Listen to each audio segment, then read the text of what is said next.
Johan, est-ce que vous pouvez vous présenter s'il vous plaît? Bonjour, je m'appelle Johan Dessé, j'ai actuellement 20 ans. Je suis en deuxième année de fac de maths à Paris-Sorbonne, mathématiques et économie. J'ai passé les concours pour votre école, parce que j'aimerais intégrer une école de commerce par rapport à un projet professionnel. Qui est de faire dans un premier temps de la finance de marché, très certainement. Je ne sais pas exactement encore quel métier, parce que je ne connais pas encore tous les métiers de ce domaine, mais c'est un domaine qui m'intéresse depuis plusieurs années, et je sais qu'en passant par l'école de commerce, ça me permettra de m'ouvrir les portes de cette entreprise plus tard. Mais pourquoi la finance? Vous voulez parler de ça, enfin, de votre intérêt pour la finance depuis plusieurs années? Quel a été le déclic? Vous avez vu un film sur les Golden Boy ou une émission qui a suscité cette envie de discuter avec quelqu'un? Non, pas du tout, c'est simple. Le déclic, j'avais je pense 12-13 ans, et j'ai vu ma mère qui regardait ses actions, et j'ai commencé à m'intéresser à la bourse, j'ai commencé à lire, ensuite j'ai commencé à la conseiller. J'ai eu entre 15 et 18 ans, je m'y suis pas trop intéressé, puis ensuite j'y suis revenu en lisant régulièrement l'actualité économique et financière. Et ensuite, depuis quelques temps, j'ai mon propre portefeuille sur le marché des changes. Et qu'est-ce que vous pensez de la situation actuelle à cause de l'attitude un peu cavalière de certains boursicoteurs à grande échelle?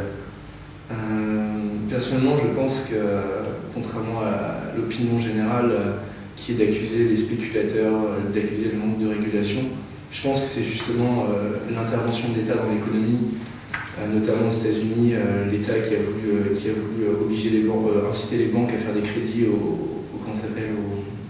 aux foyers défavorisés afin de favoriser l'accès au logement, qui sont responsables de ça. Je pense que l'État est trop intervenu, a trop voulu contrôler, ce qui a obligé les banques à trouver d'autres voies risquées comme la titrisation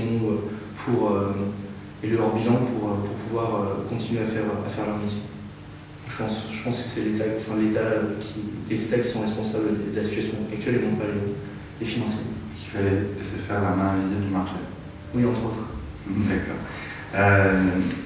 Qu'est-ce que vous pensez apporter à une école de commerce? Je pense que je peux apporter, notamment dans la vie en cours, le fait de mon intérêt pour. Je serai un étudiant qui aime la compétition, dans le sens où c'est l'émulation, c'est une émulation entre tous les étudiants pour rendre le meilleur travail possible, que ce soit dans les dossiers ou dans les TD. Par ailleurs, en école de commerce, ce qui est également important, c'est toute la dimension associative et vie de l'école. Et j'ai déjà participé cette année à une association au sein de mon université, et je pense pouvoir continuer à apporter mon travail à la vie associative de l'école. Vous avez un type d'association de prédilection, un bureau des arts, un bureau des sports, étudiants? Non, pas du tout. Cette année, j'étais dans une association qui s'appelait Liberté d'étudier, qui était une association qui luttait contre les blocages dans l'université.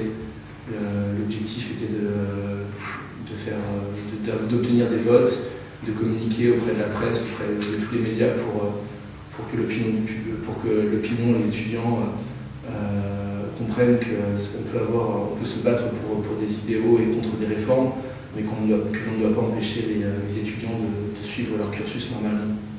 Étant donné que depuis 5 ans, les facs sont bloquées quasiment tous les ans, 2 ou 3 mois, notamment à Paris-Sorbonne, on avait fait une association pour essayer de résoudre ces problèmes. Comme ça a dû castagner avec les partisans justement du blocage? Non, pas du tout. J'ai failli être frappé à plusieurs reprises, et c'est justement des personnes, des grévistes anarchistes, trotskistes qui m'ont défendu et qui m'ont empêché que je me fasse frapper. Parce que justement, ils respectent quand même le fait qu'on se bat pour des idéaux, et qu'à partir du moment où on accepte que le dialogue et qu'on discute sur nos opinions, on n'est pas contre les bloqueurs, on est juste contre le blocage. Et c'est les messages qu'on essayait de transmettre au niveau des médias, etc. Ok. Pour finir sur ce sujet-là, il y avait une phrase d'Edgar Faure que vous connaissez peut-être, j'aime bien beaucoup mentir. Il disait les étudiants c'est comme le dentifrice, quand ça sort du tube c'est très difficile de les faire rentrer de nouveau. C'est assez imagé comme citation. T'es doué Edgar Faure, hein, paraît-il.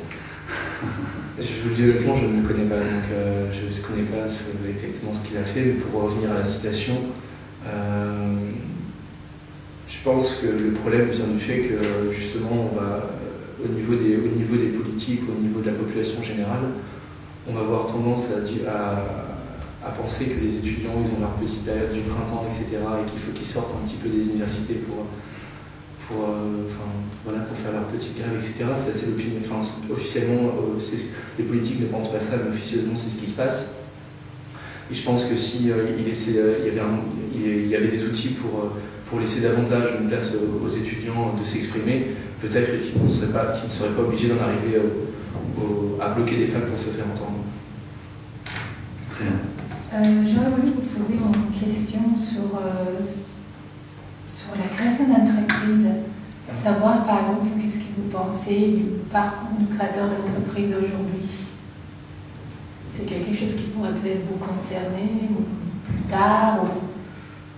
À long terme, oui, c'est plutôt la création d'entreprise plus que la finance de marché qui m'intéresserait. Donc c'est vrai que l'entrepreneuriat, c'est quelque chose qui m'intéresse. Concernant le parcours du créateur d'entreprise aujourd'hui... Par exemple, quelles sont les difficultés principales, à votre avis En France, je dirais que c'est essentiellement tout ce qui est administratif. Je sais que dans des pays comme les États-Unis ou surtout le Royaume-Uni, on peut créer une entreprise dans la journée. En France, les démarches sont très longues, fastidieuses. Ça a changé. Ouais, mais je pense pas qu'on puisse créer une entreprise encore en 2 heures. En 2 heures en France Non, regarde. Mais ça, on en reparlera. Mais vraiment depuis janvier. Mais on n'a pas encore assez de recul sur cette formule d'autres entrepreneurs pour savoir si la valeur est là. Mais c'est vrai que maintenant, avec Internet, on peut le faire effectivement en 10 minutes depuis janvier. D'accord, je n'étais pas au courant. Ouais. Mais ce que je voulais savoir, c'est par exemple, ce qui se passe beaucoup, c'est que les créateurs d'entreprises se retrouvent très seuls en fait. C'est vrai qu'il y a toute cette partie administrative qui est très lourde et après, il faut avoir beaucoup de courage et de détermination et il y a beaucoup de solitude autour de la figure du créateur d'entreprise. Et comment vous pensez pouvoir faire face à ce genre de sentiments et après, toute la partie de scepticisme aussi, tous les gens auxquels on va raconter les projets, ça c'est vraiment le début. Je pense que j'essaierai de me tourner vers des... Je sais qu'il y a surtout en Côte d'Azur, il y a par exemple des clubs de business angel qui notamment peuvent fournir une partie déjà des fonds nécessaires au capital de départ et aussi qui peuvent apporter leur aide vu qu'ils ont de l'expérience dans ce domaine-là. Régulièrement, ils vont accompagner des créateurs d'entreprises. Donc je pense que ça peut être une solution. Ensuite... des fois, on peut avoir des parrains, par exemple. Oui.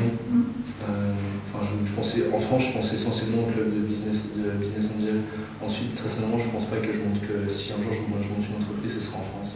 Donc, ça me permet de rebondir sur cette question-là. C'est quoi pour vous la figure du manager? La figure du manager,